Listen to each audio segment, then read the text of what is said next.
धेरै वर्ष अघिको कुरा हो, जब जीवन साधारण अनि आफ्नो परिश्रममा विश्वास राख्थे मानिसहरू।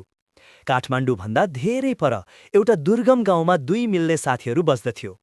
एउटाको नाम एनटिएम र अर्को नाम जेसी थियो। दुवैजना मजदुरी गरी जीवन गुजारा गर्थ्यो।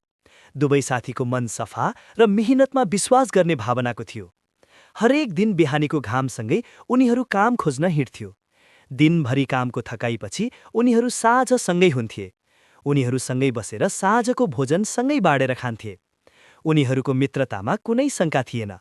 पवित्र मित्रता अनि आफ्नोपन थियो। तर समय सधैँ एकैनास जस्तो नहुने रहेछ। एक दिन यस्तो दिन आयो, दुई मित्रताबीच झगडा हुन थाल्यो। यो झगडा मुखियाको कानसम्म पुग्यो र दुवै साथीहरूलाई मुखियाको घरमा बोलायो र कुरा के हो भनी सोध्यो। झगडाको मुख्य कारण यो थियो कि दुवैजनाको मजदुरीको पारिश्रमिक मलाई धेरै चाहियो भन्ने थियो।